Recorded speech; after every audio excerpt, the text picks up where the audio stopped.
중동이 패닉에 빠졌습니다. 미국의 패트리어트가 이란의 드론 공격에 스스로 녹아내린 겁니다. 미국산 방공망이 붕괴되자 즉시 중동에서 발을 빼버린 미국. 전 세계 최고의 기술을 가진 미국마저 백기를 들 수밖에 없었죠. 하지만 바로 그때 믿을 수 없는 일이 벌어졌습니다. 모두가 포기한 중동의 하늘을 대한민국이 지켜낸 겁니다. 한국이 감추던 괴물 무기가 드론을 전멸시켰고 그 무기의 정체가 공개되자 전 세계 전문가들은 경악했습니다. 도대체 무슨 일이 있었던 걸까요? 천궁보다 강력한 한국산 괴물 무기의 정체, 지금 시작합니다. 세계 최강이라 불리던 패트리어트가 스스로 녹아내렸습니다. 3000도의 화염이 발사관을 역류하며 회로를 태워버렸거든요. 남은 17발은 장전된 채 돌덩이가 됐어요. 3월 22일 새벽 3시 아부다비 외곽 지하 50m 벙커 아라즘 사막의 정막을 찍고 1급 공습경보가 울린 지 4분도 안 돼서 벌어진 일이었습니다. 처음엔 자폭 드론 3기였죠. 기습 선발대를 패트리어트가 요격하는 데 성공했을 때까지만 해도 모두가 안도의 한숨을 내쉬었어요. 하지만 그 안도는 정확히 6초 만에 증발했습니다. 화면에 과열 에러 창이 떴고 발사대 전체가 먹통이 됐거든요. 칼리드 수석 고문이 당장 고치라고 악을 썼지만 물리적으로 복구가 불가능한 상태였습니다. 저는 타리크 아람마디 UAE군 최고사령부 방공작전 사령관입니다. 32년 동안 이 지역의 하늘을 책임져왔지만 그 새벽만큼 손이 차갑게 식은 적은 없었어요. 바로 그때 레이더 관제관 사이드 대위가 비명에 가까운 목소리로 외쳤습니다. 이란 내륙 290km 지점에서 본대 자폭 드론 120기가 추가 포착됐다고요. 두바이 공항, 정유시설, 87분이면 전부 잿더미가 됩니다. 방패는 이미 녹아버렸고 120기의 사신 앞에 우리는 맨몸이었어요. 할런치, 미국이 자랑하는 패트리어트의 발사 방식입니다. 발사관 내부에서 로켓 모터에 직접 불을 붙여 3000도의 화염과 함께 미사일을 하늘로 밀어 올리는 구조죠. 문제는 그 3000도짜리 불꽃이 미사일만 밀어 올리는 게 아니라는 데 있었습니다. 발사 순간 화염이 발사관 내벽을 타고 아래로 역류하면서 하부의 전자 회로와 유압 라인을 함께 태워버렸어요. 첫 발은 성공했습니다. 기습 선발대 드론 3기를 정확히 잡아냈죠. 하지만 그 대가로 발사대 전체가 스스로의 열에 질식해버린 겁니다. 세계 최강이라는 무기가 세계 최강의 결함을 갖고 있었던 셈이죠. 저는 32년 동안 이 사실을 몰랐습니다. 아니, 알려고 하지 않았어요. 미국이 주는 건 의심 없이 받아들이는 게 이 지역 군인의 생존 방식이었거든요. 스크린에 찍힌 에러 창을 똑바로 쳐다볼 수가 없었습니다. 과열 연속 발사 불가, 빨간 글씨가 벙커의 푸른 조명 아래서 핏빛으로 번지고 있었어요. 칼리드 알카시미 수석 고문이 지휘석 앞까지 달려와 테이블을 내리쳤습니다. 손목에 파텍 필립이 철컹 부딪히는 소리가 경보음 사이로 또렷하게 들렸어요. 로키드 마틴 기술지원팀에 당장 연결해. 이 발사대 지금 즉시 복구시켜. 칼리드 고문이 목이 쉬도록 소리쳤지만 녹아붙은 금속 회로는 어떤 전화 한 통으로도 되살릴 수 있는 물건이 아니었습니다. 현장 정비병이 발사대 하부 패널을 열어젖혔을 때 검게 그을린 기판에서 플라스틱이 타는 악취가 피어올랐어요. 정비병의 얼굴이 하얗게 질렸습니다. 돌아서서 고개를 젓는 그 동작 하나가 모든 걸 말해주고 있었죠. 벙커 안의 공기가 달라졌습니다. 에어컨이 뿜어내는 서늘한 바람 속에 짙은 시가 냄새와 식은땀 냄새가 뒤엉켜 있었어요. 로키드 마틴의 낡은 인터페이스가 푸른 빛을 내뿜는 전술 통제 스크린. 그 위에 120개의 붉은 점이 천천히 그리고 확실하게 우리를 향해 남하하고 있었습니다. 사이드 대위가 헤드셋을 고쳤으며 보고를 이어갔어요. 이란 내륙 발사 원점 확인. 샤헤드-136 추정 자폭 드론 120기. 현재 속도 시속 200km로 남하 중입니다. 목소리가 떨리지 않으려고 억지로 힘을 주고 있다는 게 느껴졌습니다. 젊은 장교의 안간힘이 오히려 상황의 참혹함을 더 선명하게 드러냈어요. 120대 17. 아니, 120대 제로가 맞았습니다. 17발이 장전돼 있으나 쏠 수 없는 발사대는 이미 방패가 아니라 고철이었으니까요. 저는 주먹을 꽉 쥐었습니다. 손톱이 손바닥살을 파고드는 통증이 느껴졌지만 그 정도는 아무것도 아니었어요. 두바이 국제공항, 루아이스 정유단지, 자이드 발전소. 이 세 곳이 87분 뒤에 동시에 불타오르는 장면이 머릿속에서 또렷하게 그려졌습니다. 정유시설 하나만 타격당해도 국제 유가가 배럴당 $50는 뛸 겁니다. 공항이 무너지면 하루 30만 명의 여객이 발이 묶이죠. 숫자가 아니라 사람입니다. 제가 지켜야 할 사람들이에요. 압둘라만 알수아이디 재무국장이 벙커 한쪽에서 태블릿을 들여다보고 있었습니다. 두바이 증시 야간 선물 지수를 확인하고 있었는지 블룸버그 터미널을 새로 고침하고 있었는지는 모르겠어요.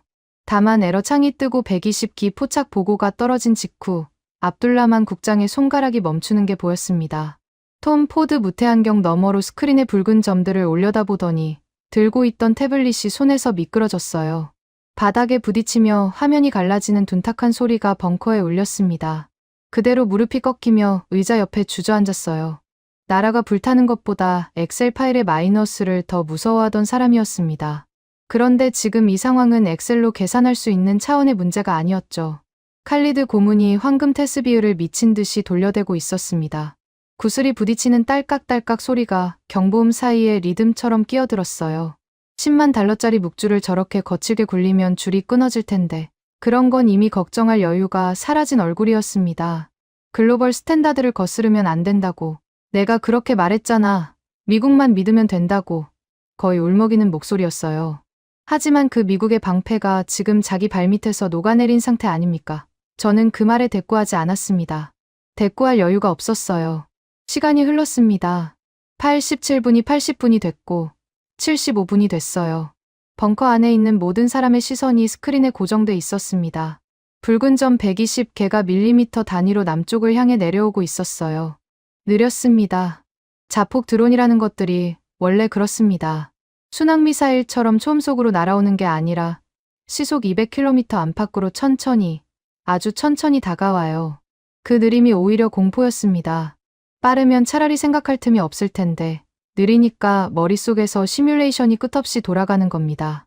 정유시설이 타오르는 장면, 활주로가 갈라지는 장면, 구급차 사이렌이 아부다비 전역에 울리는 장면, 사이드 대위의 헤드셋 너머로 외곽 초소들의 교신이 끊어질 듯 들려왔습니다. 방공 포대 쪽 주파수에서는 아무도 응답하지 않았어요. 패트리어트 운용 요원들이 발사대를 살리려고 매뉴얼을 뒤지고 있을 테지만 녹아붙은 회로 앞에서 매뉴얼이 무슨 소용이겠습니까? 저는 두 손을 테이블 위에 올렸습니다. 떨리지 않게 힘을 줬어요. 사령관이 떠는 모습을 부하들에게 보여줄 수는 없었습니다. 하지만 손끝의 온기가 완전히 사라져 있다는 건 제 자신만이 알고 있었죠. 벙커의 시계가 째깍거렸습니다. 그 소리가 유독 크게 들렸어요. 32년 군 생활에서 수십 차례 실전을 치렀고 훈련은 셀 수 없이 반복했습니다. 그때마다 머리 위에는 반드시 패트리어트가 있었어요. 미국이 팔아준 방패 아래서 잠들고 미국이 정해준 규칙 안에서 싸웠습니다. 돈은 우리가 냈지만 방아쇠는 미국이 쥐고 있었죠. 유지보수도 타격 승인 코드도 부품 하나까지 전부 미 중부사령부의 허락이 필요했습니다. 그걸 당연하게 여겼어요. 칸두라 주머니 속에 3년째 구겨진 채 들어있는 낡은 종이 한 장이 떠올랐습니다. 한국 안성시험장에서 천궁이라는 무기를 보고 돌아와 직접 쓴 보고서였어요. 미군 레이더 AN/MPQ-5 대비 열이, 실전 투입 불가 판단. 그때 저는 한국 무기를 콧방귀도 안 뀌고 묻어버렸습니다. 리제가 최고라는 확신이 있었으니까요. 그 확신이 3000도의 열에 녹아내린 지금 주머니 속 종이가 유독 무겁게 느껴졌습니다. 제 오만함이 만들어낸 족쇄였어요. 스크린 위의 붉은 점들은 멈추지 않았습니다. 70분, 65분. 카운트다운이 줄어들 때마다 벙커 안에 산소가 함께 줄어드는 것 같았어요. 아무도 입을 열지 않았습니다. 경보음과 시계 소리와 칼리드 고문의 묵주 소리만이 벙커를 채우고 있었어요. 120대 제로. 살아남을 방법이 보이지 않았습니다. 그 죽은 듯한 침묵 속에서 저는 한 가지 생각만 하고 있었습니다. 3000도의 화염이 녹여버린 건 발사대의 회로만이 아니었어요. 32년간 한 번도 의심하지 않았던 세계 최강이라는 이름표 자체가 그 새벽 함께 녹아 사라져버렸습니다. 패닉이 벙커를 삼키고 있었습니다. 저는 결단을 내려야 했어요. 미 중부사령부에 긴급 지원을 요청하는 수밖에 없었습니다. 패트리어트를 만든 나라, 패트리어트를 팔아먹은 나라, 그 나라에 매달리는 것 말고는 선택지가 보이지 않았거든요. 칸두라 소매 안쪽으로 식은땀이 흘러내리는 걸 느끼며 긴급 화상 한라인 연결을 지시했습니다. 손가락이 떨렸어요. 사령관의 손이 떨리는 모습을 보여주고 싶지 않았지만 그건 이미 숨길 수 있는 수준이 아니었습니다. 화면이 켜졌습니다. 미 중부사령부 사령관 마이클 T. 스미스 중장이 성조기를 배경으로 앉아 있었어요. 전장의 참혹함이 실시간으로 타전되고 있을 텐데 그 사내의 표정은 일요일 오후 골프장 클럽하우스에 앉아있는 사람과 다를 바가 없었습니다. 블랙커피를 한 모금 마시더니 턱을 괴고 화면을 들여다봤어요. 눈빛에 긴박함이라고는 한 톨도 없었습니다. 벙커에서는 경보음이 고막을 쥐어뜯고 있는데 화면 저편의 플로리다 템파 사무실은 고요했어요. 같은 시각, 같은 동맹, 완전히 다른 세계에 있다는 걸 그 화면 하나가 적나라하게 보여주고 있었습니다. 소장, 상황 보고는 접수했소. 스미스 중장이 커피잔을 내려놓으며 입을 열었습니다. 느긋했어요. 저는 속으로 기대를 걸었습니다. 미국은 동맹국입니다. 수십 년간 오일머니를 쏟아부으며 유지해온 혈맹이에요. 이 위기 앞에서 설마 등을 돌리겠습니까? 하르그섬 합동 작전이 진행 중이라 패트리어트 추가 배치는 72시간 뒤에나 가능하오. 스미스 중장의 입에서 떨어진 말은 지원 약속이 아니라 통보였습니다. 72시간. 3일이요. 우리에게 남은 시간은 1시간 남짓인데 3일 뒤에 와주겠다는 겁니다. 귀를 의심했어요. 칼리드 고문이 제 옆으로 달려들었습니다. 화면을 향해 몸을 내밀며 목청이 찢어지게 소리쳤어요. 스미스 장군, 우리가 로키드 마틴에 레이시온에 지난 15년간 얼마를 쏟아부었는지 모르시오? 연간 유지보수비만 8억 달러요. 8억 달러를 내고 이런 대접을 받아야 합니까? 칼리드 고문의 파텍 필립 시계가 화면 불빛에 번쩍였습니다. 10만 달러짜리 시계를 차고 돈 이야기를 하는 남자의 모습이 이상하게도 초라해 보였어요. 스미스 중장은 콧방귀를 뀌었습니다. 문자 그대로 콧방귀였어요. 코끝을 찡긋하며 커피잔을 다시 집어들더니 한 모금을 더 마셨습니다. 8억 달러라는 숫자가 저 사내에게는 아침 커피값만큼의 감흥도 주지 못하는 게 분명했어요. 그 다음에 스미스 중장의 입에서 나온 말이 저를 완전히 얼어붙게 만들었습니다. 정 급하면 방법이 하나 있긴 하지. 잠깐 기대가 스쳤어요. 스미스 중장이 커피잔을 테이블에 내려놓고 화면을 정면으로 응시했습니다. 프리미엄 긴급 배치 요금 30%를 지금 당장 승인해 주시오. 선결제 조건이오. 심장이 쪼그라드는 것 같았어요. 나라가 타오르기 직전인데 불 끄는 값을 올려받겠다는 겁니까? 동맹의 생존이 아니라 청구서를 들이미는 겁니다. 칼리드 고문의 테스비우가 멈췄어요. 압둘라만 국장이 바닥에서 고개를 들어 화면을 올려다봤습니다. 벙커 안에 모든 사람이 같은 표정을 짓고 있었어요. 배신. 이건 명백한 배신이었습니다. 그 순간 벙커 가장 안쪽, 조명이 닿지 않는 어둠 속에서 묵묵히 전황을 지켜보고 계시던 분이 일어서셨습니다. MBG 대통령이었어요. 셰이크 모하메드 빈 자이드 알 나으얀. 어떤 상황에서도 언성을 높이지 않는 분이죠. 대통령의 시선이 스크린 속 스미스 중장의 얼굴 위에 멈췄습니다. 3초였을까요? 5초였을까요? 시간이 늘어지는 것 같았어요. 대통령이 고개를 아주 천천히 끄덕이셨습니다. 옆에 서 있던 의정관이 즉시 움직였어요. 화상 연결이 일방적으로 끊겼습니다. 스미스 중장의 느긋한 얼굴이 검은 화면 속으로 사라졌어요. 40년 혈맹의 통신선이 끊어지는 데는 1초도 걸리지 않았습니다. 벙커에 순간적인 공백이 흘렀습니다. 미국이라는 거대한 뒷배가 사라진 공백이었어요. 칼리드 고문은 황금 테스비유를 쥔 채 얼어붙어 있었고 압둘라만 국장은 바닥에 앉은 자세 그대로 허공을 보고 있었습니다. 저 역시 등줄기를 타고 흐르는 식은땀을 느끼면서도 다음 수를 떠올리지 못하고 있었어요. 방패가 녹았고 동맹마저 등을 돌렸습니다. 120기의 자폭 드론은 여전히 남아 중이었고 카운트다운은 멈추지 않았어요. 바로 그때 지휘소 철문이 열렸습니다. 최고급 실크 스카프를 두른 백인 남성이 서류 가방을 들고 성큼 걸어 들어왔어요. 장 리크 들롱. 프랑스 방산업체 MBDA의 중동 수석 부사장이었습니다. 냄새가 먼저 왔어요.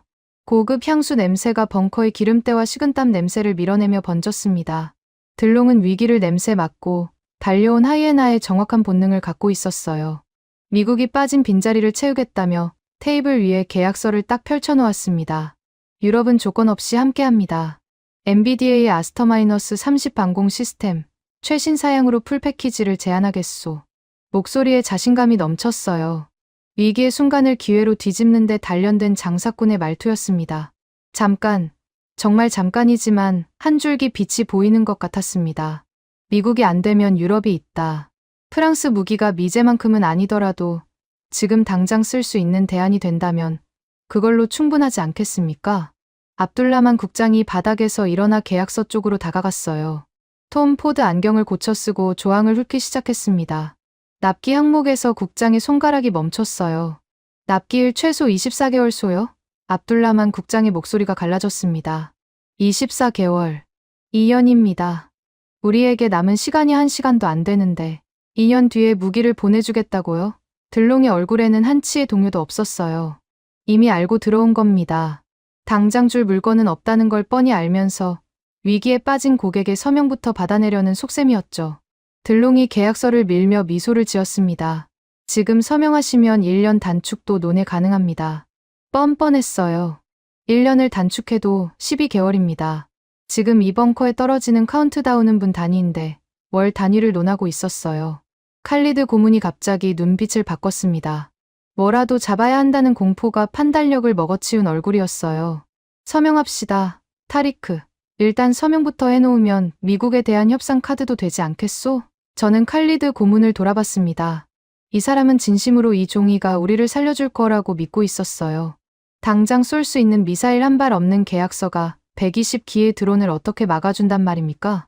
서방이라는 것들이 이런 겁니다. 미국은 돈을 더 내라고 했고 유럽은 돈을 먼저 내라고 했어요. 형식만 달랐지 본질은 같았습니다. 피 흘리는 동맹을 앞에 놓고 계산기를 두드리는 거죠. 정유시설이 타오르든 공항이 무너지든 저들에게 중요한 건 계약서 하단의 서명란이었어요. 로키드 마틴의 시장 점유율, 엔비디아의 분기 실적, 레이시온의 주가. 우리의 목숨은 저들의 엑셀 파일에서 한 칸짜리 변수에 불과했던 겁니다. 들롱이 만년필을 꺼내 테이블 위에 올려놓았습니다. 검은색 몽블랑이었어요. 그 반들거리는 펜촉이 벙커의 비상 조명 아래서 번뜩이는 게 묘하게 칼날처럼 보였습니다. 저는 그 펜을 쳐다봤어요. 이걸 잡으면 당장은 마음이 편해지겠죠. 뭐라도 한 것 같은 착각이 들 테니까요. 하지만 24개월 뒤에 도착할 무기로 지금 하늘에 떠있는 120기를 잡을 수는 없었습니다. 그때 벙커의 통신 단말기에서 수신음이 울렸어요. 참모가 종이 한 장을 뜯어 제게 건넸습니다. 미 중부사령부의 공식 서면 통보였어요. 로키드 마틴 타 작전 투입으로 최소 72시간 내 지원 절대 불가. 절대 불가라는 네 글자가 종이 위에서 검게 빛나고 있었습니다. 화상으로 들은 통보를 서면으로 다시 못 박은 겁니다. 도망갈 구멍조차 남겨두지 않겠다는 뜻이었어요. 저는 그 종이를 쥔 채 스크린을 올려다봤습니다. 붉은 점 120개가 여전히 남아하고 있었어요. 프랑스의 몽블랑 만년필이 테이블 위에서 무의미하게 빛나고 있었고 미국의 통보서가 제 손안에서 바들바들 떨리고 있었습니다. 서방의 방산업체들에게 우리는 형제가 아니었습니다. 기름진 돈줄이었어요. 피가 흐르는 전장에서조차 저들이 본 건 시장 점유율과 프리미엄 요금뿐이었습니다. 벙커의 경보음이 한층 더 거세졌어요. 카운트다운 숫자가 줄어들고 있었습니다. 저는 칸두라 주머니 속의 낡은 종이 한 장을 무의식적으로 만졌어요. 3년 전 한국 안성에서 돌아와 직접 쓴 폄하 보고서. 그때 콧방귀를 뀌며 묻어버렸던 이름이 문득 머릿속을 스쳤습니다. 카운트다운이 73분을 찍었습니다. 벙커 천장의 스피커에서 2차 경고음이 울려 퍼졌어요. 1차 경보와는 소리 자체가 달랐습니다. 더 짧고, 더 날카롭고, 더 다급했어요. 사이드 대위가 헤드셋을 고쳤으며 드론 편대의 현재 좌표를 갱신했습니다. 120기가 대형을 유지한 채 시속 200km로 남아 중이라는 보고가 다시 한번 떨어졌어요. 변한 건 아무것도 없었습니다. 미국은 72시간 뒤에나 온다고 했고 프랑스는 24개월짜리 종이 쪼가리를 내밀었어요. 들롱의 몽블랑 만년필이 아직도 테이블 위에 놓여 있었지만 아무도 그쪽을 쳐다보지 않았습니다. 저는 칸도라 주머니 속에 손을 넣었어요. 손끝에 닿는 종이의 질감이 익숙했습니다. 3년째 같은 자리에 구겨진 채 들어있던 보고서였거든요. 한국 안성 시험장에서 돌아와 직접 작성한 무기평가 보고서. LIG 넥스원 천궁2, ANM PQ-65 레이더 대비 열의, 실전 검증 미비, 도입 불가 판단. 제가 쓴 문장이었습니다. 제 글씨체로 제 서명까지 박아넣은 판단이었어요. 그때 안성 시험장에서 천궁의 콜드론치를 봤습니다. 고압 가스로 미사일을 허공에 튕겨 올리고 공중에서 점화하며 직각으로 꺾어 나가는 장면을요. 인상적이긴 했어요. 하지만 저는 미국 무기만을 기준으로 세상을 재는 사람이었습니다. 패트리어트의 할런치가 뿜어내는 3000도의 화염이야말로 진짜 화력이고 가스로 살짝 띄우는 건 장난감처럼 보였거든요. 장난감이라고 치부해버린 물건이 지금 아부다비 외곽 섹터 7 경납고에 숨겨져 있었습니다. 제가 직접 숨겨놓은 겁니다. 보고서에는 도입 불가라고 적어놓고 뒤로는 조용히 물건을 들여놓았어요. 왜 그랬을까요? 저 자신도 완벽하게 설명하지 못합니다.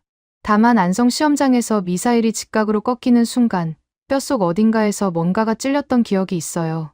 이성은 미국이 최고라고 외치는데 본능은 저걸 묻어버리면 안 된다고 속삭였습니다. 그래서 보고서는 폄하로 올리고 물건은 사막 한가운데 숨겨둔 겁니다. 보험이었을까요? 직감이었을까요? 어쩌면 제 안의 군인이 관료를 이긴 유일한 순간이었는지도 모르겠습니다. 주머니 속 종이를 꺼냈습니다. 3년간의 땀과 체온에 절어 누렇게 변색된 보고서였어요. 모서리가 닳아 흐물흐물해진 종이 위에 제 서명이 희미하게 남아 있었습니다. 저는 그 종이를 두 손으로 잡고 한가운데를 박박 찢었어요. 한 번에 깨끗하게 찢어지지 않아서 2번, 3번을 더 잡아당겼습니다. 종이가 찢기는 소리가 경보음 사이로 또렷하게 울렸어요. 벙커 안에 시선이 일제히 제게로 쏠리는 게 느껴졌습니다. 섹터 7 경납고 천궁2 가동 준비 들어간다. 제 목소리가 벙커에 떨어졌습니다. 제가 내뱉은 말이 제 귀에도 낯설었어요. 32년 동안 미국 무기 이외의 이름을 이 지휘소에서 입에 올린 적이 없었거든요. 천궁, 그 2 글자가 벙커의 공기를 갈랐습니다.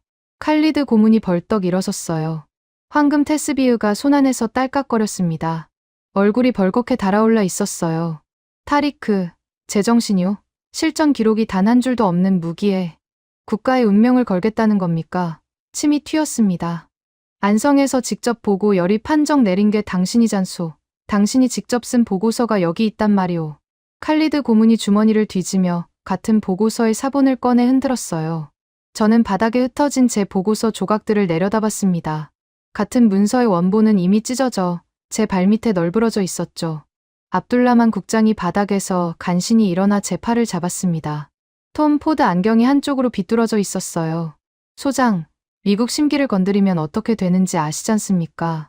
경제 제재 한 방이면 두바이 증시가 하루 만에 박살납니다. 외국인 자금이 일제히 빠져나가요. 압둘라만 국장의 논리는 언제나 같았습니다.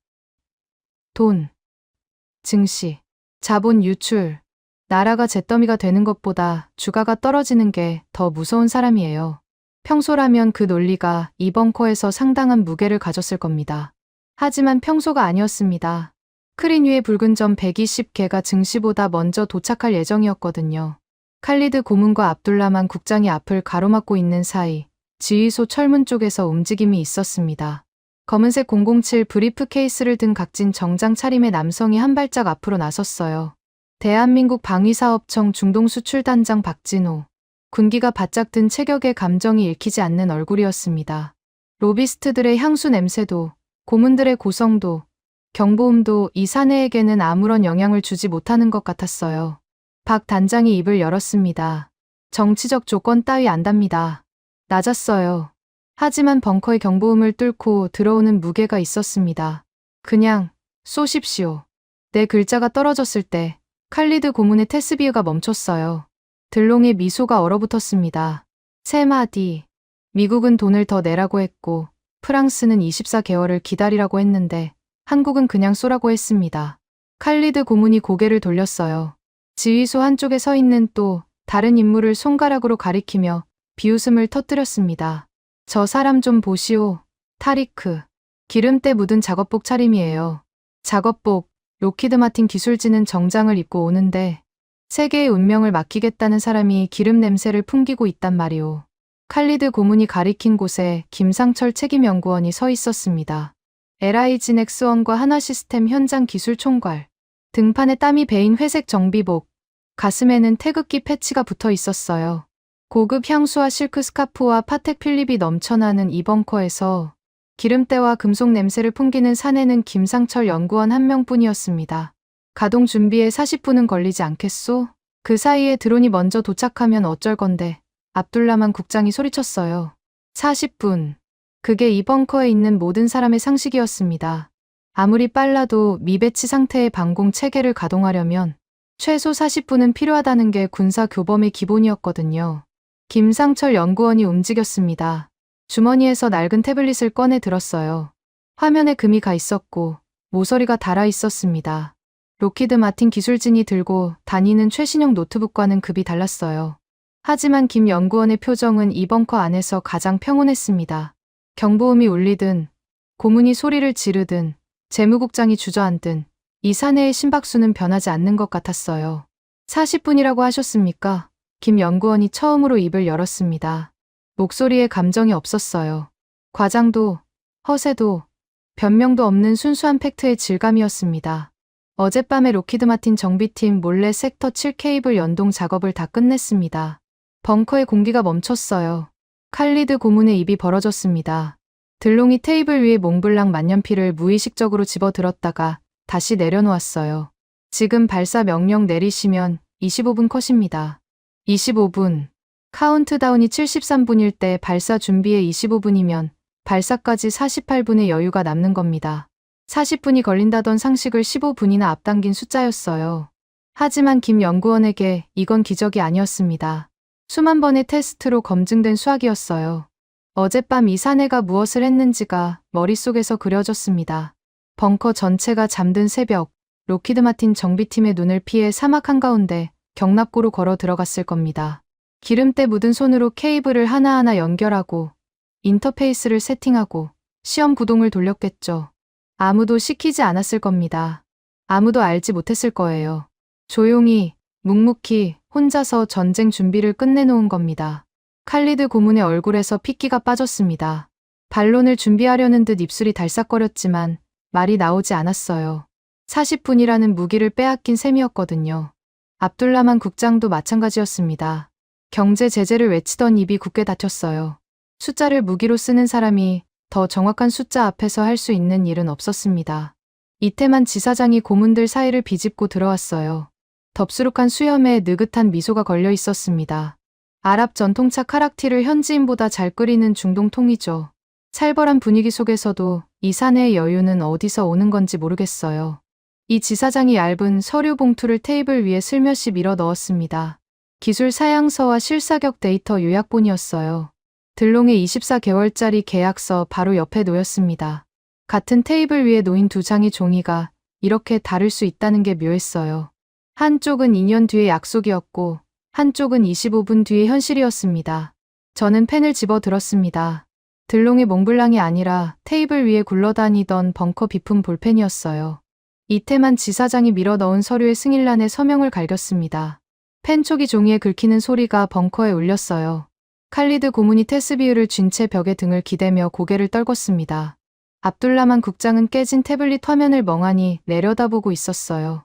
들롱은 테이블 위에 몽블랑 만년필을 소리 없이 집어 양복 안주머니에 넣었습니다. 24개월짜리 계약서는 아무도 건드리지 않은 채 테이블 위에 남았어요. 김상철 연구원이 태블릿을 한 손에 쥐고 지휘소를 나섰습니다. 기름때 묻은 정비복 등판이 철문 너머로 사라졌어요.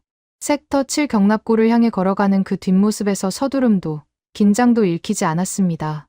수만 번 해온 일을 수만 한 번째 하러 가는 사람의 걸음이었어요. 박진호 단장이 검은 브리프 케이스를 들고 그 뒤를 따랐습니다. 이태만 지사장이 벙커에 남은 고문들을 한번 둘러보고는 씩 웃으며 철문 쪽으로 몸을 돌렸어요. 스크린 위에 카운트다운이 48분을 가리키고 있었습니다. 25분 뒤면 발사 준비가 끝납니다. 23분의 여유가 생기는 셈이었어요.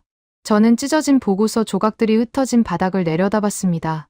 3년간 제 주머니 속에서 족쇄처럼 매달려 있던 종이가 이제 발밑에 쓰레기가 돼 있었어요. 오만했던 과거가 조각나 바닥에 널브러진 꼴이었습니다. 저는 그 조각들을 밟고 지나가 지휘석에 앉았어요. 스크린을 정면으로 응시했습니다. 붉은 점 120개가 여전히 남아하고 있었지만 심장 박동이 달라져 있었어요. 공포가 아니었습니다. 결단의 무게였습니다. 말만 번지르르한 강대국의 바짓가랑이를 놓고 기름때 묻은 한국 엔지니어의 거친 손을 잡은 순간이었어요. 섹터 7 경납고에서 김상철 연구원이 떠난 지 정확히 22분이 지났습니다. 벙커 안에는 숨소리조차 허락되지 않는 정적이 내려앉아 있었어요. 스크린 위의 카운트다운은 26분을 가리키고 있었고 붉은 점 120개는 사거리 경계선을 향해 흔들림 없이 내려오고 있었습니다. 사이드 대위가 드론 편대의 잔여 거리를 갱신할 때마다 벙커의 공기가 한 겹씩 더 무거워지는 게 느껴졌어요. 25분 컷이라고 했습니다. 김 연구원이 그렇게 말했죠. 22분이 지났으니 3분이 남은 셈입니다. 저는 지휘석에 앉아 두 손을 무릎 위에 올려놓고 있었어요. 떨리지 않았습니다. 공포가 사라진 게 아니라 결단이 공포를 눌러버린 거였어요. 칼리드 고문은 벽에 기댄 채 바닥을 보고 있었고 압둘라만 국장은 깨진 태블릿을 무릎 위에 올려놓은 자세 그대로 미동이 없었습니다. 들롱은 이미 벙커에서 사라진 뒤였어요. 24개월짜리 계약서만 테이블 위에 덩그러니 남아있었죠. 24분째 통신 단말기에서 수신음이 울렸습니다. 김상철 연구원의 목소리가 스피커를 통해 벙커에 퍼졌어요. 천궁2, 전 발사대 가동 완료. 사격 통제 연동 확인. 발사 대기 중입니다. 감정이 없었습니다. 흥분도, 긴장도, 허세도 없는 보고였어요. 공장에서 생산라인 점검 끝났다고 알리는 것과 다를 바가 없는 톤이었습니다. 25분 컷이라더니 1분을 앞당겼어요. 저는 그 1분의 의미를 곱씹었습니다. 약속보다 빠르다는 건 이 사내가 불러준 숫자에 이미 안전 마진이 포함돼 있었다는 뜻이었어요. 과장이 아니라 수학이라는 말이 그제야 뼈에 와닿았습니다. 벙커 가장 안쪽에서 MBG 대통령이 미세하게 고개를 끄덕이셨어요. 말은 없었습니다. 하지만 그 고개짓 하나가 조국의 하늘을 여는 열쇠였습니다. 저는 자리에서 일어났어요. 오른쪽 눈썹이 미세하게 떨리는 게 느껴졌지만 목소리는 흔들리지 않았습니다. 천궁2, 발사 개시. 제 생애 처음으로 미국 무기가 아닌 이름에 발사 명령을 붙인 순간이었어요. 30년간 한 번도 해본 적 없는 발음이 입술 위에서 진동하고 있었습니다. 스크린 너머 섹터 7 경납고에서 김상철 연구원이 태블릿의 엔터키를 눌렀습니다. 제가 상상했던 것과 완전히 달랐어요. 패트리어트의 할런치를 32년간 봐온 눈에는 발사란 3000도의 화염이 대지를 삼키며 귀청이 찢어지는 굉음과 함께 솟구치는 것이었거든요. 천궁은 달랐습니다. 푸식. 처음 들린 소리가 고작 그거였어요. 압축 가스가 빠져나가는 짧고 단단한 소리. 화염이 없었습니다. 3000도의 불꽃 대신 고압 가스의 힘만으로 미사일이 발사대에서 수직으로 가볍게 튕겨 올라갔어요. 발사대에 열 충격이 가해지지 않았습니다. 제로. 말 그대로 발사대 온도 변화 제로. 1시간 전에 스스로의 화염으로 회로를 녹여버린 패트리어트의 참혹한 자멸이 떠올랐어요. 같은 방공 미사일인데 이쪽은 발사대를 태우지 않고 쏘는 방법을 알고 있었던 겁니다. 허공에 뜬 미사일이 그 다음에 보여준 장면은 군인으로서 제가 본 것 중 가장 경이로운 궤적이었습니다. 공중에서 점화가 이루어졌어요. 발사대가 아니라 허공에서 불을 붙인 겁니다. 미사일 측면의 추력기가 작동하며 기체가 직각으로 꺾여 나갔어요. 90도. 수직으로 솟구친 물체가 허공에서 직각으로 방향을 틀다니요. 물리학을 거스르는 것 같았지만 사실은 물리학을 완벽하게 이용한 기동이었습니다. 발사대를 돌릴 필요가 없었어요. 미사일이 공중에서 알아서 표적 방향을 잡았거든요. 동쪽에서 날아오는 드론이든 북쪽에서 밀려오는 편대든 발사대는 가만히 서 있고 미사일만 제각기 다른 방향으로 꺾어 나갔습니다. 360도 전방위 동시 교전. 이론으로만 듣던 개념이 눈앞에서 현실이 되고 있었어요. 사이드 대위의 레이더 화면이 바뀌었습니다. 붉은 점들을 향해 초록색 선이 거미줄처럼 뻗어나가고 있었어요. 한 줄기, 두 줄기가 아니었습니다. 동시다발이었어요. 천궁의 미사일들이 각자의 표적을 향해 독립적으로 유도되며 하늘 위에 거대한 그물을 짜고 있었습니다. 첫 번째 초록 선이 붉은 점과 겹치는 순간 점이 사라졌어요. 두 번째, 세 번째, 네 번째. 폭죽이 연달아 터지듯 붉은 점들이 하나둘 꺼져 나갔습니다. 칼리드 고문이 벽에서 등을 떼며 스크린 쪽으로 비틀거리며 다가왔어요. 입이 벌어져 있었습니다. 황금 테스비유를 쥔 손이 축 늘어져 있었고 구슬이 돌아가는 소리가 멈춰 있었어요. 이게 가능합니까? 누구에게 묻는 건지 알 수 없는 혼잣말이었습니다. 가능하냐고요? 지금 눈앞에서 벌어지고 있잖습니까? 저는 대답하지 않았어요. 스크린에서 눈을 뗄 수가 없었거든요. 32발이 소진되는데 걸린 시간은 제 체감으로 3분이 채 되지 않았습니다. 1차 교전이 끝났어요. 레이더 화면에서 32개의 붉은 점이 사라졌습니다. 하지만 88개가 남아 있었어요. 벙커 안에 팽팽한 긴장감이 돌았습니다. 탄창이 비었거든요. 패트리어트였다면 이 순간이 끝이었을 겁니다. 할런치 방식으로 32발을 쏟아낸 발사대는 과열로 한참을 식혀야 재사용이 가능하니까요. 아니, 오늘 새벽에 이미 증명됐잖습니까? 3발 쏘고 회로가 녹았어요. 재장전 딱 6분. 김상철 연구원의 목소리가 다시 스피커를 통해 들려왔습니다. 6분. 저는 시계를 봤어요. 88기의 드론이 잔여 거리를 좁히는 속도와 재장전에 필요한 시간을 머릿속에서 계산했습니다. 가능했어요. 아슬아슬하지만 가능한 숫자였습니다. 문제는 정말 6분 만에 끝나느냐는 거였죠. 김 연구원이 25분 컷이라고 한 걸 24분에 끝냈던 기억이 떠올랐습니다. 이 사내가 부르는 숫자에는 항상 마진이 들어 있었어요. 경납고 쪽 영상 피드가 스크린 귀퉁이에 떠 있었습니다. 김 연구원의 팀이 발사대 주변에서 움직이고 있었어요. 기름때 묻은 정비복 차림의 한국 엔지니어 4명이 탄창 교체 작업을 수행하고 있었습니다. 동작에 낭비가 없었어요. 한 명이 빈 탄창을 분리하면 바로 다음 사람이 새 탄창을 밀어 넣고 3번째가 잠금 장치를 걸고 4번째가 연동 신호를 확인했습니다. 공장의 컨베이어 벨트처럼 유기적으로 맞물리는 손놀림이었어요. 영상 속의 시계가 돌아갔습니다. 1분, 2분, 3분, 4분째에 김 연구원이 태블릿 화면을 한번 확인했어요. 5분 42초, 재장전 완료. 2차 교전 준비. 6분이 아니라 5분 42초였습니다. 또 마진을 남겼어요. 2차 발사가 시작됐습니다. 다시 푸식, 푸식. 가스가 빠져나가는 소리와 함께 미사일들이 하늘로 튕겨 올라갔어요. 공중 점화, 직각 기동, 전방위 유도. 첫 번째 교전과 똑같은 궤적이 하늘 위에 다시 그려졌습니다. 레이더 화면의 붉은 점이 다시 꺼지기 시작했어요. 1, 2, 3, 10, 20, 30. 기계적인 정밀함으로 붉은 점들이 소멸해 갔습니다. 칼리드 고문의 손에서 황금 테스비흐가 빠져나갔습니다. 바닥에 부딪히며 줄이 끊어졌어요. 구슬들이 벙커 바닥 위에서 사방으로 흩어지며 또르르 굴러갔습니다. 10만 달러짜리 황금 묵주가 산산조각 나는 소리를 아무도 신경 쓰지 않았어요. 모든 시선이 스크린에 박혀 있었거든요. 붉은 점이 줄어들고 있었습니다. 80, 70, 60, 50, 40, 30. 숫자가 무너지고 있었어요. 20, 10, 5. 마지막 붉은 점이 사라지는 순간 사이드 대위가 헤드셋을 벗어 던졌습니다. 의자에서 벌떡 일어나 스크린을 가리키며 소리쳤어요. 120기 전량 요격 완료. 붉은 점 제로. 100%입니다. 짐승 같은 포효였습니다. 20대 후반 젊은 장교의 목 안에 그런 소리가 들어 있었다는 게 놀라웠어요. 절망 속에서 희망을 봤을 때 인간이 내는 소리는 언어가 아니라 본능이더군요. 벙커 안에 장교들이 동시에 일어났습니다. 환호가 터졌어요. 누군가 테이블을 내리쳤고 누군가 천장을 향해 주먹을 올렸습니다. 30분 전까지 관속처럼 죽어있던 공간이 진동하고 있었어요. 압둘라만 국장이 바닥에서 깨진 태블릿을 집어들었습니다. 간 화면에 손가락을 대고 뭔가를 확인하더니 그대로 굳어버렸어요. 턱이 벌어진 채 화면을 응시하고 있었습니다.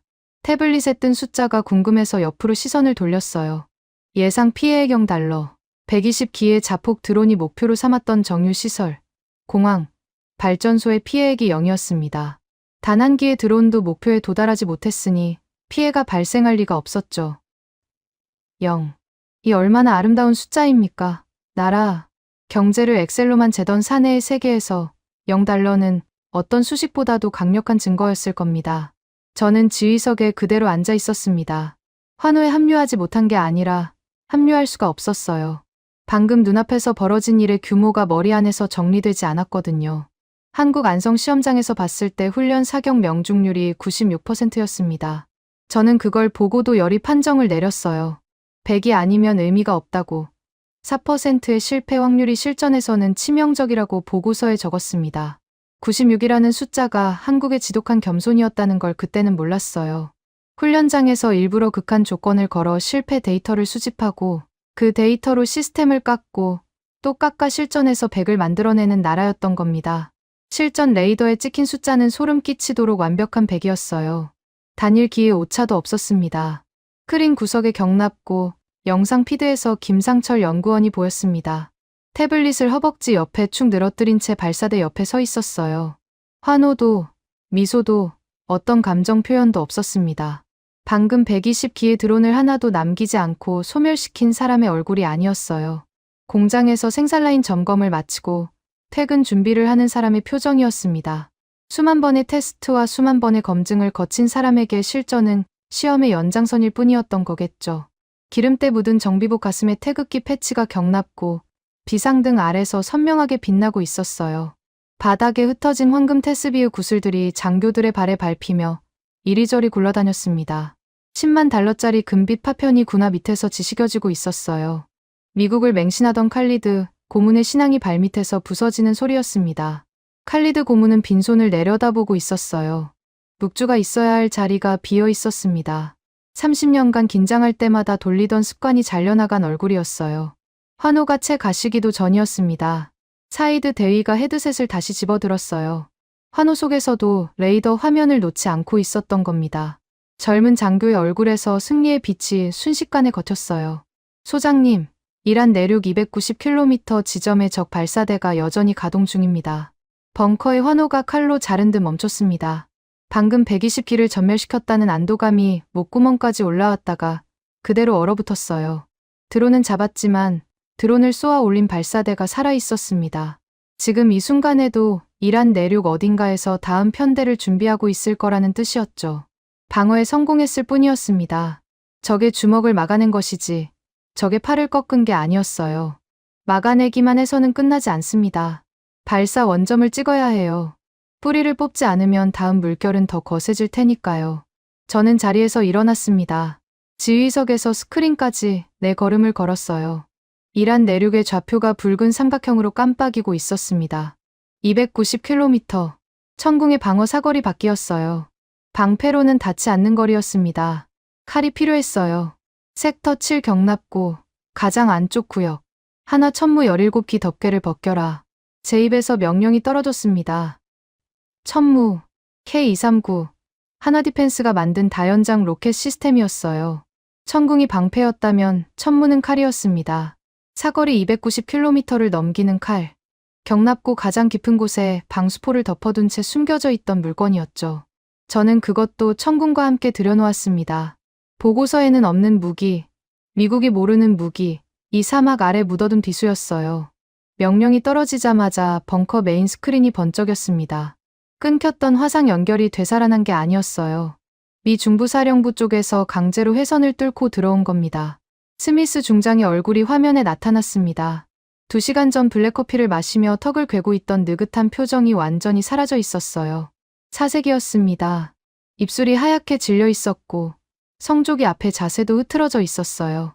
천궁이 120기를 전멸시킨 실시간 데이터가 펜타곤에 이미 도착한 게 분명했습니다. 자기들이 팔아먹은 패트리어트가 녹아내리는 동안 한국 무기가 100% 요격을 증명해버렸으니 그 충격이 어떠했을지는 스미스 중장의 핏기 빠진 얼굴이 전부 말해주고 있었어요. 타리크 소장, 천무를 발사하면 그에 상응하는 결과가 있을 거요. 스미스 중장의 목소리가 갈라져 있었습니다. 2시간 전의 거드름은 간데없었어요. F-35 부품 공급을 즉시 중단하겠소. 미제 장비 전체의 정비 지원도 끊겠소. 오늘부로 전면 차단이요. 부품 차단. 미국이 동맹국을 통제하는 가장 오래되고 가장 잔인한 수법이었습니다. 무기를 팔 때는 형제라고 부르다가 형제가 제 뜻대로 움직이지 않으면 부품이라는 목줄을 조르는 거죠. F-35 전투기는 미국산 부품 없이는 일주일도 못 날아요. 정비 지원이 끊기면 한 달 안에 공군 절반이 지상에 발이 묶입니다. 스미스 중장은 그걸 알고 카드를 꺼낸 겁니다. 칼리드 고문이 제 앞으로 달려왔습니다. 양팔을 벌려 지휘석과 스크린 사이를 가로막았어요. 묵주가 없는 빈손이 허공에서 떨리고 있었습니다. 타리크, 멈추시오. 제재를 받으면 우리는 끝장이오. F-35가 없으면 공군이 마비되고 공군이 마비되면 이 나라는 맨몸이 됩니다. 칼리드 고문의 논리에는 일리가 있었어요. 일리가 있었기 때문에 30년 동안 우리를 옥죄온 논리이기도 했습니다. 미국 심기를 거스르면 안 된다. 부품이 끊기면 안 된다. 그러니까 시키는 대로 해라. 이 논리의 끝은 영원한 종속이었어요. 압둘라만 국장이 바닥에 엎드렸습니다. 문자 그대로 엎드린 겁니다. 두 무릎과 두 손을 벙커 바닥에 짚고 고개를 조아렸어요. 소장, 미국을 건드리면 외국인 자본이 하루 만에 빠져나갑니다. 두바이 증시가 박살나요. 나라가 고립됩니다. 제발, 제발 이성적으로 판단하십시오. 이성적이라. 저는 그 단어를 곱씹었습니다. 방금 전까지 120기의 자폭 드론이 날아오는 와중에 미국은 돈을 더 내라고 했고, 프랑스는 2년 뒤에 와주겠다고 했어요. 한국만이 그냥 쏘라고 했습니다. 지금 이 벙커에서 가장 이성적인 판단이 뭘까요? 저는 스크린 속 스미스 중장의 눈을 들여다봤습니다. 2시간 전에는 읽지 못했던 것이 보였어요. 동맹의 생존을 걱정하는 눈이 아니었습니다. 로키드 마틴의 시장 점유율이 깎이는 걸 두려워하는 눈이었어요. 패트리어트가 무력하다는 게 증명돼버린 이 밤, 한국 무기가 실전에서 완벽함을 보여줘버린 이 밤, 천무까지 성공하면 중동 방산 시장 전체가 뒤집힌다는 계산이 저 눈동자 안에서 돌아가고 있었습니다. 우리의 목숨이 아니라 자기들의 장사를 지키려는 눈이었어요.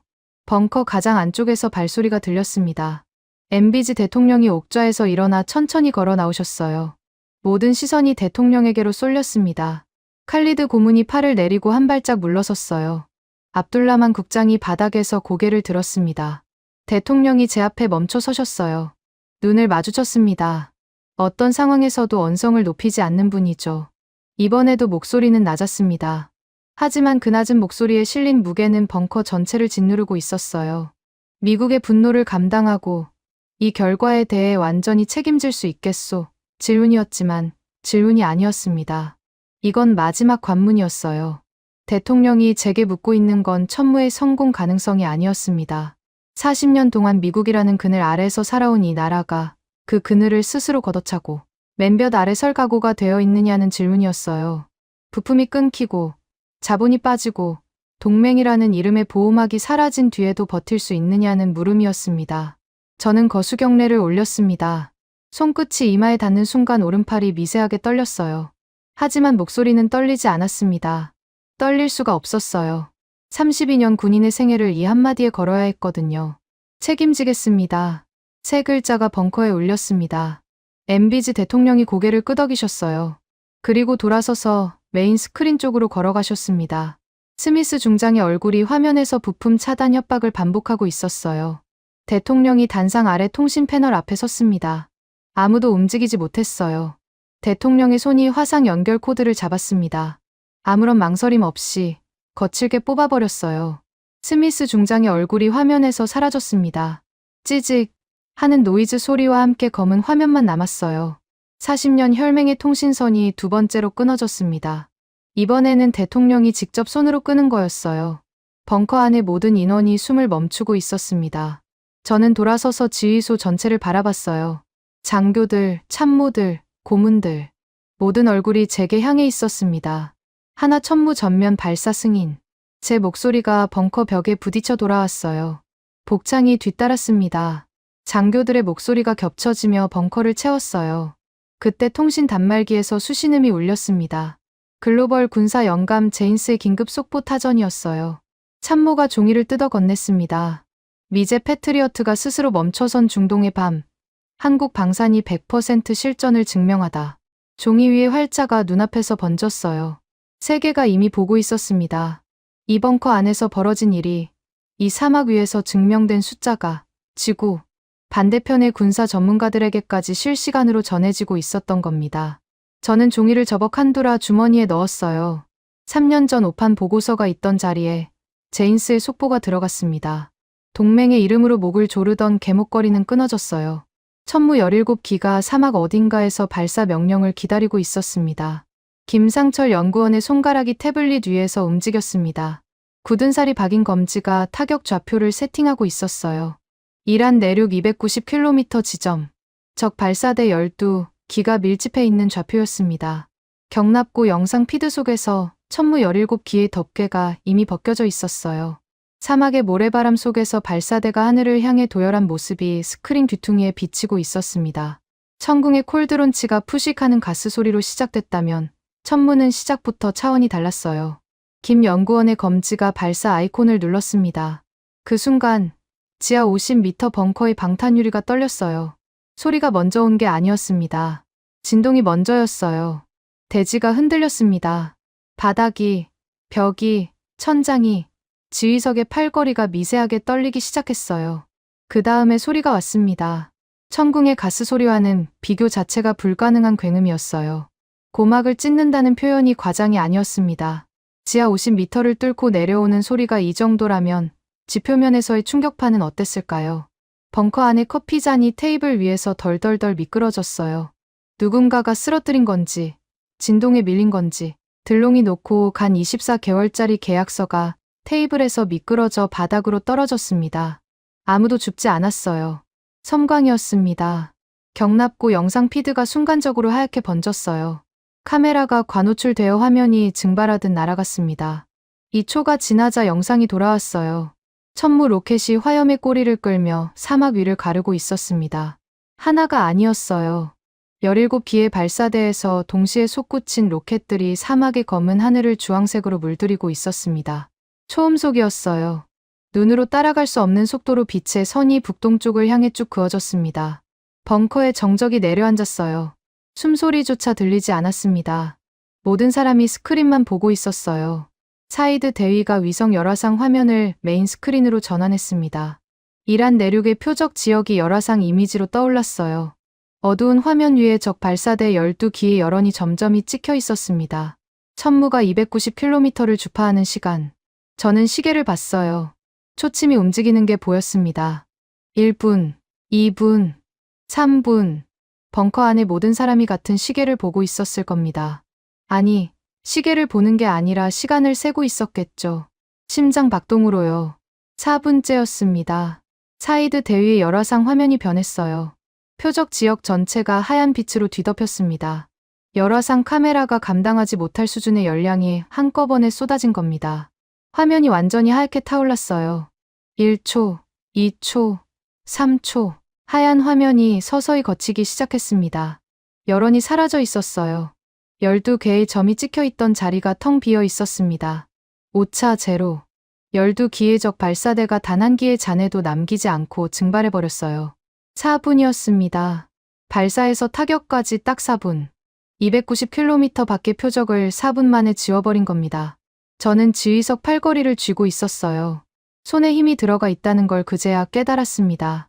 방금 본 장면이 실제인지 확인하려는 듯 사이드 대위를 돌아봤어요. 대위가 열화상 화면을 재확인하고 입을 열었습니다. 표적 12기 전량 파괴 확인. 잔존 열원 제로입니다. 또 제로였어요. 천궁의 요격률이 100%였고 천무의 파괴율도 100%였고 아군의 피해액도 0달러였습니다. 이 밤에 모든 숫자가 완벽한 원을 그리고 있었어요. 타격 성공을 확인한 직후 박진호 단장이 무전기를 집어들었습니다. 검은 007 브리프 케이스를 한 손에 쥔 채 무전기를 입에 대고 짧게 말했어요. 전환 작전 개시. 로키드 마틴 회선 물리적 차단. 목소리가 낮고 단단했습니다.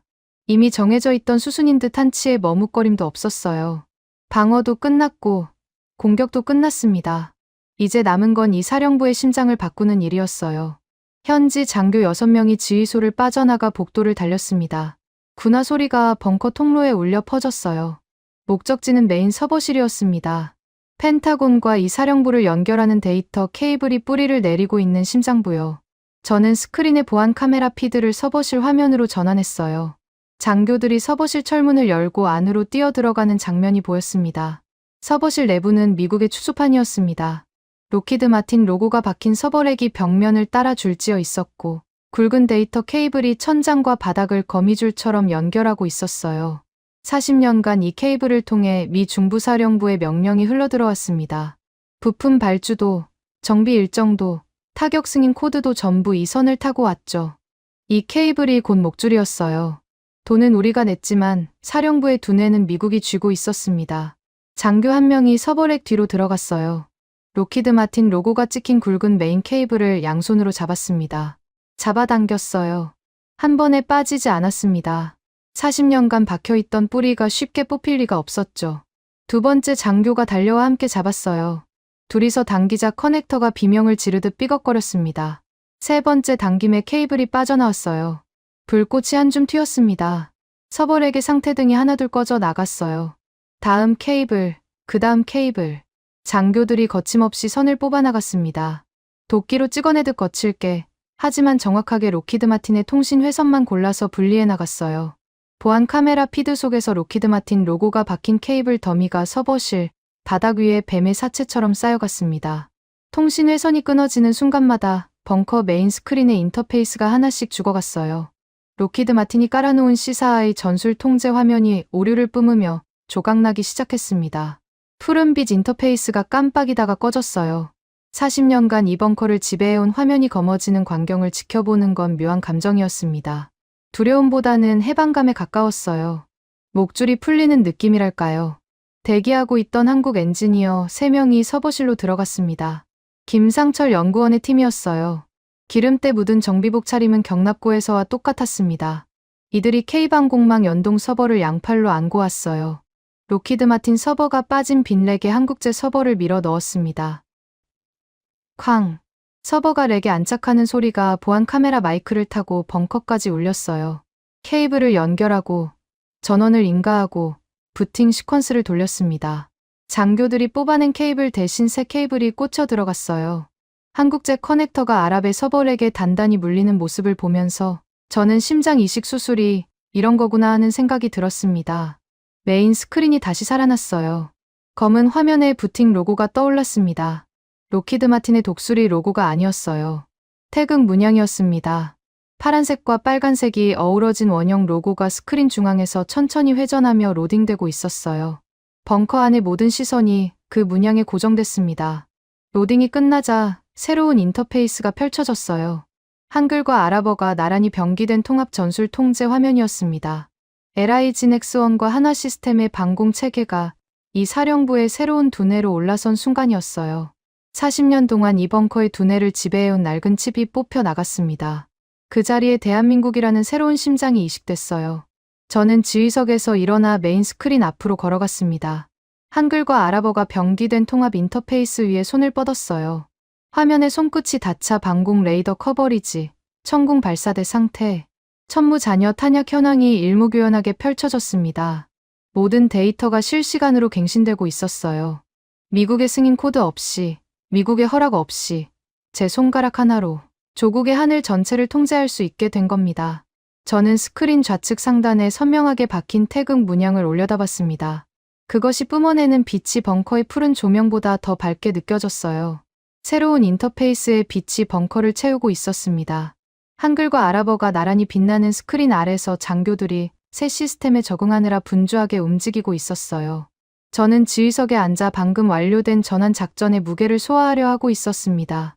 방어, 타격, 두뇌 교체. 3단계가 1시간도 안 되는 시간 안에 끝났어요. 머릿속이 아직 따라가지 못하고 있었죠. 그때 벙커 참관석 쪽에서 둔탁한 소리가 들렸습니다. 고개를 돌렸어요. 참관석 가장 구석, 벙커의 조명이 닿을 듯 말 듯한 어두운 모서리에 한 사내가 벽을 짚고 서 있었습니다. 토마시 노바크 대령. 주 UAE 폴란드 대사관 국방무관이었어요. 이 사내가 참관석에 있었다는 사실을 저는 거의 잊고 있었습니다. 새벽 공습 경보가 울리기 전부터 자리를 잡고 있었을 텐데 지옥 같은 1시간 동안 단 한마디도 하지 않았거든요. 존재감이 없었어요. 아니, 존재감을 지우고 있었다는 표현이 더 정확하겠습니다. 동유럽에서 온 군인이 중동의 전쟁터 한복판에서 할 수 있는 일은 숨죽여 지켜보는 것뿐이었을 테니까요. 노바크 대령의 다리가 풀려 있었습니다. 벽에 등을 기대고 있었는데 기대는 게 아니라 벽이 없으면 쓰러질 것 같은 자세였어요. 양 무릎이 안쪽으로 미세하게 꺾여 있었고 한 손은 벽면에 파이프를 움켜쥐고 있었습니다. 얼굴에는 제가 1시간 전에 경험했던 것과 비슷한 표정이 걸려 있었어요. 경악. 하지만 공포의 경악이 아니었습니다. 방금 눈앞에서 벌어진 장면의 규모를 뇌가 처리하지 못해서 오는 과부하의 경악이었죠. 천궁의 콜드론치가 120기를 전멸시키는 장면을, 천무가 290km 밖 표적을 4분 만에 증발시키는 장면을, 로키드 마틴의 케이블을 뽑아내고 한국제 서버를 박아넣는 장면을 이 사내는 참관석 구석에서 처음부터 끝까지 목격한 겁니다. 폴란드 군인의 눈으로요. 폴란드, NATO의 동부 방벽, 러시아와 국경을 맞대고 있는 나라, 미국의 하이마스를 주문해놓고 납기 지연에 속이 썩어가던 나라였습니다. 노바크 대령이 벽에서 등을 떼며 비틀거렸어요. 참관석 의자 옆에 놓여있던 보안 전화기를 낚아챘습니다. 손이 떨리고 있었어요. 수화기를 귀에 대기까지 3번이나 미끄러졌습니다. 마침내 수화기가 귀에 닿자 이 사내의 입에서 폭발하듯 쏟아진 말을 저는 잊을 수가 없습니다. 바르샤바, 하이마스 들 당장 찢어버려. 폴란드어였지만 의미를 알아듣는데 통역이 필요 없었어요. 목소리의 진동 자체가 번역이었거든요. 무조건 하나 K239 천무로 간다. 지금 내 눈으로 봤어. 290km 밖 표적을 4분 만에 날려버렸다고. 노바크 대령의 고함이 참관석을 넘어 벙커 전체에 울렸습니다.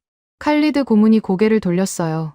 압둘라만 국장이 깨진 태블릿에서 손을 떼고 참관석 쪽을 바라봤습니다. 벙커 안의 모든 사람이 이 폴란드 군인의 외침을 듣고 있었어요. 노바크 대령이 전화를 끊었습니다. 수화기를 내려놓는 손이 아직도 떨리고 있었어요. 하지만 눈빛은 달라져 있었습니다. 방금 전에 과부하가 거치고 결정이 내려진 눈이었어요. 폴란드 본국에서 어떤 반응이 돌아올지는 모르겠지만 이 사내는 자기 선에서 결정을 내려버린 겁니다.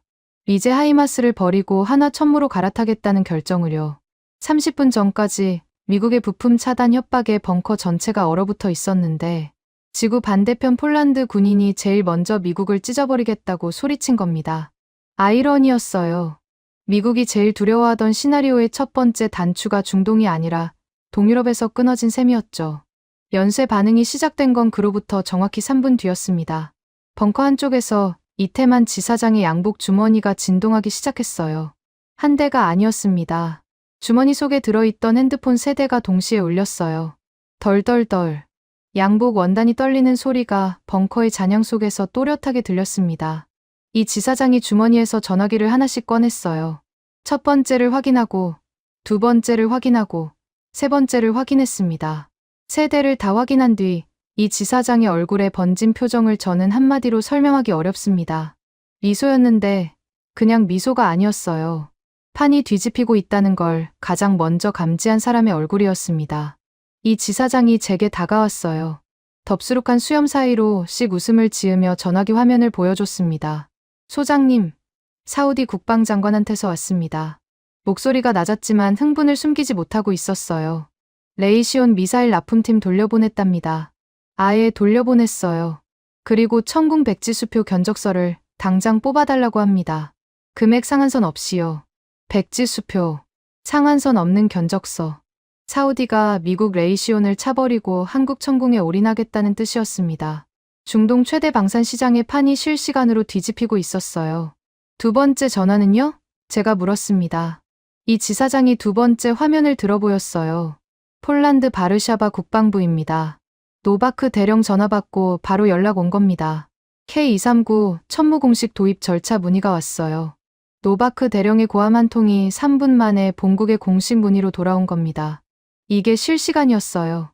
전쟁터에서 터진 성능 데이터가 통신선을 타고 지구 반대편까지 날아가 국방 정책을 뒤흔드는데 3분밖에 안 걸렸습니다. 이 지사장이 세 번째 화면도 보여줬어요. 발신지를 확인하는 순간 눈이 커졌습니다. 아부다비 주재 루마니아 대사관이었어요. 이건 예상 밖이었습니다. 루마니아까지 이 새벽에 움직이기 시작한 겁니다. 10분이 지나지 않아 보안 카메라에 정문 쪽 영상이 떴습니다. 야밤에 검은 세단 한 대가 사령부 외곽 도로를 미친 듯이 달려오고 있었어요. 헤드라이트가 사막의 어둠을 가르며 게이트를 향해 직진했습니다. 루마니아 국방 특사였어요. 이 새벽에 차를 몰고 달려온 겁니다. 게이트에서 신원 확인이 끝나자마자 차가 아부다비 한국 대사관 방향으로 꺾어졌어요. 대사관 철문을 두드리며 K방산 연합구매, 대기열에 이름을 올리겠다고 다급하게 소리치는 장면이 보안 카메라에 잡혔습니다. 야밤에 대사관 문을 두드리는 외국 특사라니요. 이게 지금 현실에서 벌어지고 있는 일이었어요. 저는 스크린에서 눈을 떼고 벙커 전체를 둘러봤습니다. 1시간 전, 이 벙커는 관이었어요. 패트리어트가 녹아내리고 120기의 드론이 날아오는 상황에서 모두가 죽은 듯이 침묵하고 있었죠. 지금 이 공간은 완전히 다른 세계였습니다. 스크린에는 태극 문양의 통합 인터페이스가 빛나고 있었고 통신 단말기에서는 쉴 새 없이 수신음이 울렸어요. 사우디, 폴란드, 루마니아, 줄이 서고 있었습니다. 한국이라는 이름 앞에 줄이 서고 있었어요. 그때 통신 단말기에 또 다른 수신이 들어왔습니다. 참모가 종이를 뜯어 제게 건넸어요. 미국 내 주요 언론 속보였습니다. 스미스 중장이 맹폭격을 받고 있었어요. 동맹국이 공격받는 상황에서 부품 차단 협박을 했다는 사실이 새어나간 겁니다. 워싱턴의 여론이 들끓고 있었어요. 의회에서 청문회 요구가 터져 나왔고 펜타곤 대변인이 긴급 브리핑에 내몰렸습니다. 부품을 끊겠다던 스미스의 살벌한 협박이 밀려드는 글로벌 환승객들의 쇄도 앞에서 빈말이 되어버린 겁니다. 코미디였어요. 미국이 목줄을 조르겠다고 으르렁대는 사이에 목줄을 찬 나라들이 줄줄이 목줄을 끊고 한국으로 달려가고 있었으니까요. 두 번째 종이가 이어졌습니다. 뉴욕 증시 야간장 속보였어요. 로키드 마틴 주가가 곤두박질 치고 있었습니다. 패트리어트가 실전에서 자멸하고 한국 천궁이 100%를 찍었다는 데이터가 월스트리트를 강타한 거였어요. 방산주 투자자들이 로키드 마틴을 내다 팔고 있었습니다. 서방 방산 시장의 자본까지 무너지기 시작한 겁니다. 압둘라만 국장이 바닥에서 완전히 일어나 새 태블릿을 건네받아 화면을 열었습니다. 두바이 증시가 아니라 한국 방산주 그래프를 보고 있었어요. 하나에어로스페이스, LI진엑스원, 한국항공우주. 야간 시간의 거래에서 수직 상승 곡선을 그리고 있었습니다. 압둘라만 국장의 얼굴에 씁쓸한 헛웃음이 번졌어요. 1시간 전에 증시 걱정을 하며 바닥에 엎드렸던 사람이 지금 한국 주가가 치솟는 그래프 앞에서 자신의 무지를 깨닫고 있는 얼굴이었습니다. 나라의 운명을 엑셀로 재던 사내가 엑셀 바퀴 3개를 처음 본 거였죠. 칼리드 고문이 벙커 한쪽 구석에 앉아 있었습니다. 벽에 등을 기대고 바닥을 내려다보고 있었어요. 발밑에 황금 테스비의 파편이 흩어져 있었습니다. 구슬 몇 알이 칼리드 고문의 구두 옆에서 빛을 잃고 놀러 있었어요. 굵은 손가락이 바닥을 더듬어 금빛 구슬 하나를 집어 들었습니다. 구슬을 손바닥 위에 올려놓고 한참을 들여다봤어요. 미국을 맹신하던 30년의 무게가 그 조그만 구슬 하나에 응축돼 있는 것 같았습니다. 칼리드 고문이 손을 쥐었어요. 구슬을 감싸 쥔 채 입을 다물었습니다. 이제는 영원히 다물 입이었어요. 통신 단말기에서 마지막 수신음이 울렸습니다. 스톡홀름 국제평화연구소 SIPRI의 내부 동향 타전이었어요. 미 중부사령부 통제력 상실, 중동 및 동유럽 방산 시장 1순위가 한국 방산으로 전면 재편 중. 종이 위에 글씨를 읽으며 저는 고개를 들어 스크린을 올려다봤습니다. 태극 문양이 빛나고 있었어요. 오만했던 강대국이 움켜쥐고 있던 방산의 목줄이 끊어진 이 밤, 세계 방산 시장의 거대한 환승 도미노가 무너져 내리고 있었습니다. 3월 23일 오전 7시, 사막 위로 해가 떠올랐습니다. 붉었어요. 핏빛이 아니라 대추야자, 열매가 익을 때의 그 짙은 주황빛이었습니다. 지옥 같은 87분의 밤이 지나고 맞이한 아침이었어요. 벙커의 환기구를 통해 사막의 건조한 공기가 흘러 들어왔습니다.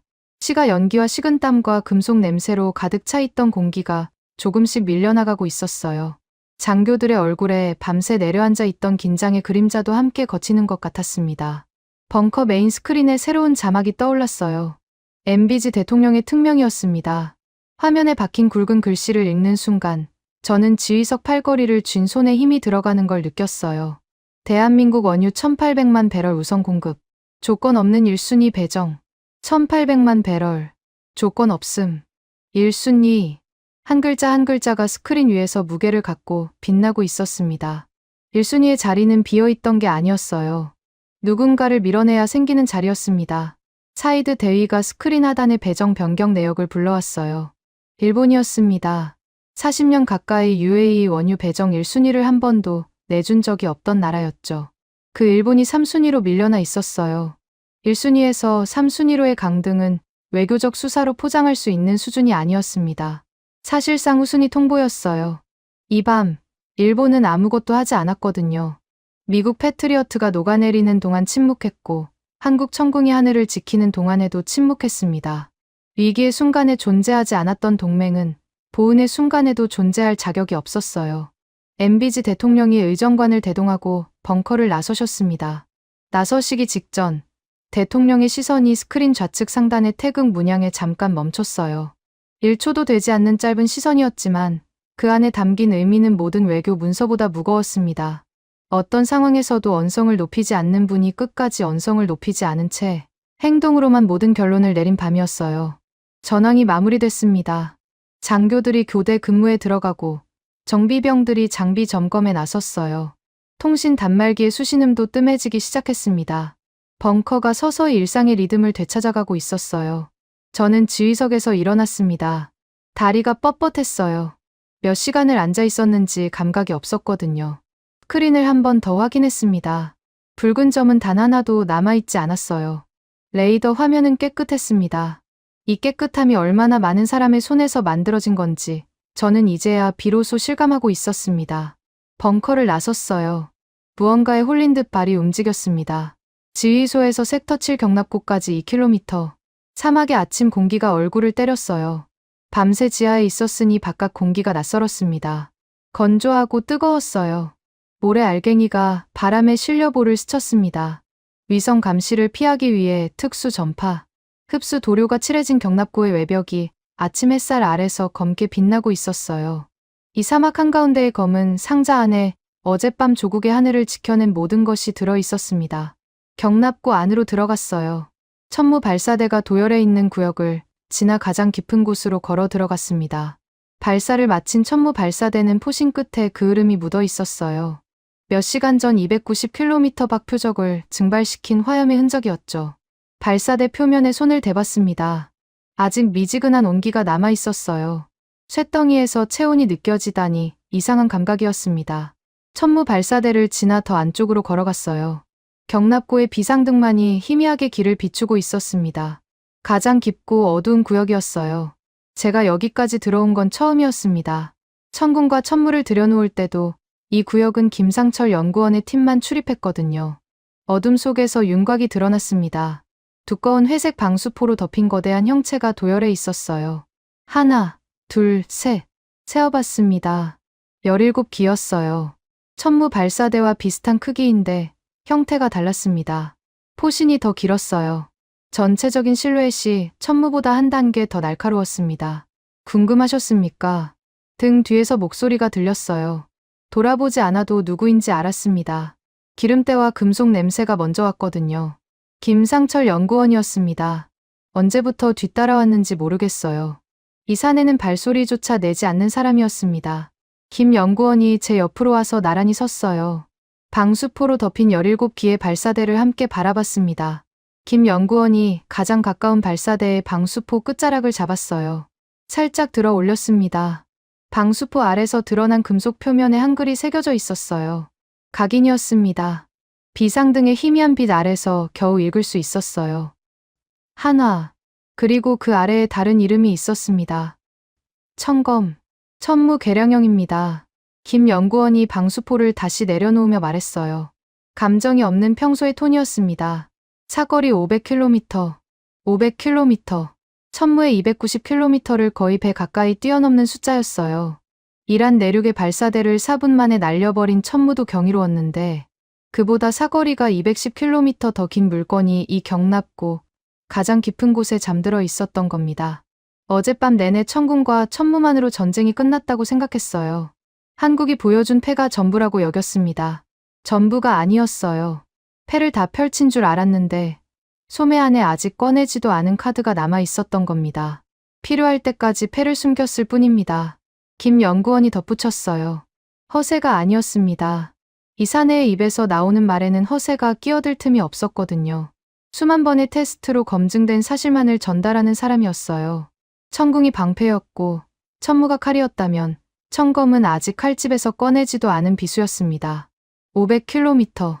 이 숫자가 뜻하는 건 중동 전역의 어떤 위협도 이 경납고 안에서 손을 뻗으면 닿는다는 의미였어요. 등골이 서늘해졌습니다. 경이로움에서 오는 서늘함이었어요. 한국이라는 나라의 깊이가 아득하게 느껴졌습니다. 3년 전 안성 시험장에서 천궁을 보고 열이 판정을 내렸던 제 자신이 얼마나 한심한 존재였는지 이 순간 완벽하게 깨달았어요. 그때 제가 본 건 빙산의 꼭대기였습니다. 수면 아래 잠겨있는 빙산의 몸통이 얼마나 거대한지 저는 상상조차 하지 못했어요. 콜드론치 하나로 방패를 만들고 초음속 로켓으로 칼을 벼리고 500km짜리 비수를 소매 안에 숨겨둔 나라. 그 모든 걸 기름때 묻은 정비복 차림의 엔지니어들이 묵묵히 만들어낸 나라였습니다. 저는 깊게 고개를 끄덕였습니다. 말이 필요 없었어요. 김 연구원도 말이 없었습니다. 두 사람이 어둠 속에서 방수포 아래의 천검을 내려다보며 한동안 서 있었어요. 비상등의 희미한 빛이 방수포 위에 떨어지고 있었습니다. 경납고 밖에서는 사막의 아침 바람이 불고 있었겠죠. 김 연구원이 먼저 돌아서서 경납고를 나갔습니다. 기름때 묻은 정비복 등판이 비상등 아래서 멀어져 갔어요. 태극기 패치가 어둠 속에서도 선명했습니다.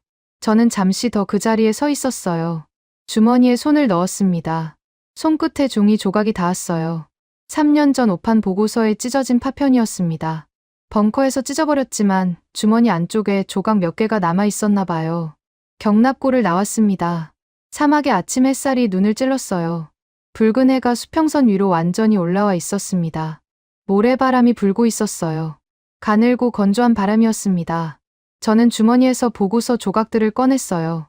손바닥 위에 올려놓았습니다.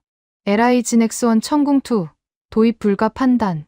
제 글씨체의 흔적이 찢어진 조각 위에 희미하게 남아 있었어요. 32년 군 생활의 오만, 미국에 대한 맹목적 신뢰, 한국에 대한 무지. 그 모든 것이 이 종이 조각 위에 응축돼 있었습니다. 바람이 불었어요. 손바닥을 펼쳤습니다. 조각들이 사막의 아침 모래바람 속으로 날아갔어요. 하나, 둘, 셋. 바람에 실린 종이 조각이 모래와 함께 하늘로 올라갔습니다. 점점 작아지다가 아침 햇살 속으로 사라졌어요. 미련이 없었습니다. 미련을 가질 자격도 없었어요. 3년 전에 오판이 날아가는 걸 보며 그보다 더 오래된 것이 함께 날아가는 걸 느꼈습니다. 사대주의였어요. 강대국 앞에서 스스로를 낮추고 강대국이 주는 것만 받아들이고 강대국의 눈치만 보며 살아온 습관이었습니다. 그 습관이 모래바람 속으로 흩어져 갔어요. 텅 빈 손바닥을 내려다봤습니다. 아무것도 남아있지 않았어요. 하지만 빈손이 가벼웠습니다. 어젯밤 한국이 이 사막에 남기고 간 것은 미사일도, 로켓도, 서버도 아니었어요. 강대국 앞에 무릎 꿇지 않고 스스로 하늘을 지켜내는 힘이었습니다. 주권이었어요. 그 두 글자의 무게가 사막의 아침 공기 속에서 묵직하게 울리고 있었습니다. 저는 경납고를 등지고 벙커 쪽으로 걸음을 옮겼어요. 새로운 스크린이 빛나고 있을 지휘소로요. 태극 문양이 빛나는 그 자리로 돌아갔습니다. 지금까지 여러분의 영원한 말동무, 감동을 더하다 였습니다. 세계를 놀라게 한 대한민국. 다음 영상에서도 계속됩니다. 좋은 하루 되세요.